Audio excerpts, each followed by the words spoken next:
is left and he hasn't signed a new contract. Arsene Wenger is definitely going. So what is left for the other players? Now probably Cesc Fabregas could be going, and then Wenger, then Arsenal could just go. Against Carragher. Oh, he's beaten Carragher. As long as he passes the medical, Henry's farewell is a fait accompli, but will it be the beginning of the end for an Arsenal era? What can you say about Thierry Henry? Joe Wilson, BBC News, North London. Great Britain's women are at the top of the table after the first day of competition at the European Cup Athletics meeting in Vasa. The men's team are competing in Munich and lie fourth in the table. Craig Pickering was the outstanding performer for Great Britain, winning the 100 metres in his senior international debut with a personal best time of 10.15 seconds. Pickering then went on to help the 4x100 relay team to victory. The royal meeting at Ascot ended today with some very close finishes. The big race of the day, the Golden Jubilee Stakes, was won by Soldier's Tale. The 9-to-1 chance came up to challenge Takeover Target, who looked like winning going into the final 150 metres. But urged on by Johnny Murtagh, Soldier's Tale went on to win by a head. It was a particularly poignant victory for his trainers. The horse was seriously ill last season and came close to being put down. Andy Murray is hopeful that he will be fit to play at Wimbledon, which starts on Monday. The British #1 has been struggling with a wrist injury, which has kept him out of competition for the last 5 weeks. I've been playing some sets the last few days and haven't had any bad reactions on my wrist, so every day it's been getting better, and unless I have any bad reactions tomorrow or on Monday after my practices, then yeah, I'm planning on playing.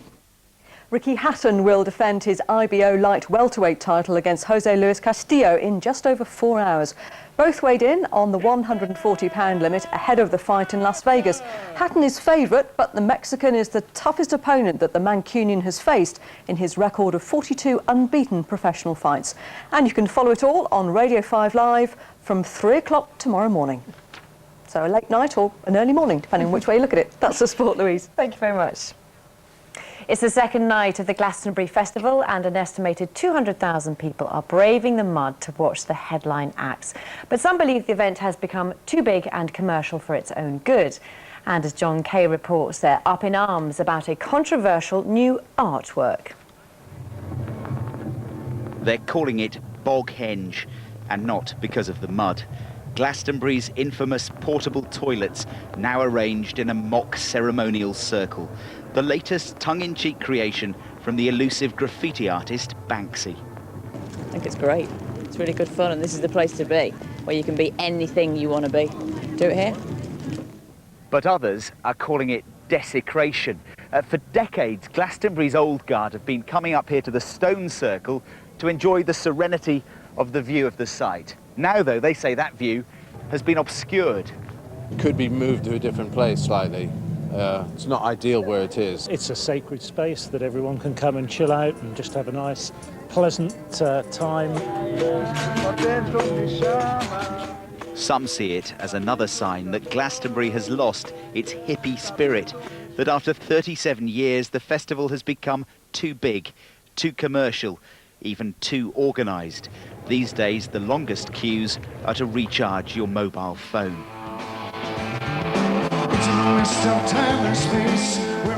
But one of tonight's headline acts, back after more than 20 years, says the festival has merely evolved. Well, it is pretty large, isn't it? I mean, it's, sort of ever sort of spiralling, isn't it? I don't know, I suppose it's hard to control it, really. I mean, you can't sort of say to 80,000 or 100,000 people, you can't come, Some things haven't changed. Today they were scooping up tons of mud, although some people were quite happy for it to stay. John Kay, BBC News, Glastonbury. The main news for you tonight: Tony Blair has signed a new EU treaty in his last year as Prime Minister, but has ruled out a referendum. You can see more on all of today's stories over on BBC News 24. But from us here, good night.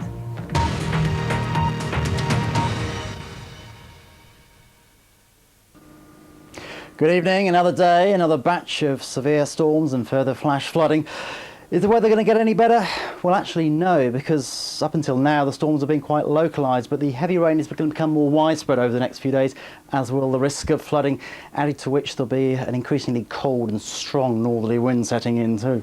Tonight, Scotland bears the brunt of the heavy rain, central and northern areas in particular. Clusters of showers elsewhere, but some dry spells in between, although you'll notice across the far southwest things will eventually turn wet by around about dawn. Temperatures around 9 to 13 degrees by then. Now through tomorrow, we've got to keep our eye on this area of rain. It looks like pushing across other southern counties, some fairly heavy stuff too, and some of that rain will affect Glastonbury, so more mud there. Eventually things probably clearing up, maybe brightening up across Cornwall, West Devon, but generally a lot of cloud, and up through Wales there'll be further heavy, possibly torrential downpours and thunderstorms in there as well. For Northern Ireland there'll be showers around and increasingly chilly northerly winds setting in, as there will be for the bulk of Scotland. The really heavy rain across central and eastern areas should ease off. It's going to stay pretty gloomy and pretty damp. As we come back down across into northern England through the afternoon, some more torrential downpours for northeastern parts in particular, one to keep an eye on, and the Midlands. And then across East Anglia and the southeast here, eventually it will turn pretty wet and miserable, which leads us into Monday. If you're heading to Wimbledon, take your raincoat. Hopefully there'll be some play, and you'll be able to watch it on the Beeb. The Old West meets the Far East next on BBC One in the high-flying Shanghai Noon. 4 sisters. The ambitious one. I don't need to stress how critical it is we create the right impression. The loud one. All right! The quiet one. I've had a bad day. And the one that got away. Do you have any idea what it was like for me when you left? One family, many secrets.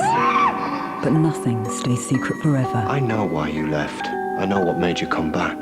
True Dare Kiss, new drama, Thursday at 9 on BBC One. So just before Shanghai Noon, let's have a National Lottery update here on BBC One, starting with the Thunderball numbers. 5, 25, 26, 28, 33, and the Thunderball is 12. Early indications show there are no winners of the top prize. Tonight's dream number draw is confirmed as 8, 9, 9, 6, 2, 3 and 8. There are over 65,000 winning tickets on the game tonight. And in the main lotto draw, the winning numbers are 6, 12, 19, 25, 31, 41, and the bonus number is 21. It looks like there are 12 lucky jackpot winning tickets, each winning just over £347,000.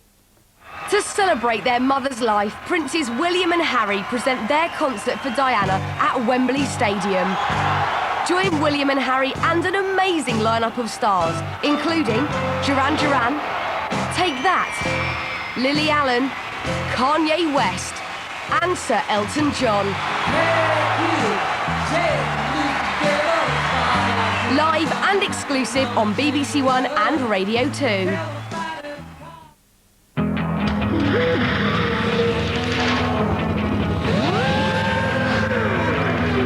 On a battle for honour, royalty and a fortune in gold. Now on BBC One, Jackie Chan and Owen Wilson star in the stunt-filled action-adventure comedy western.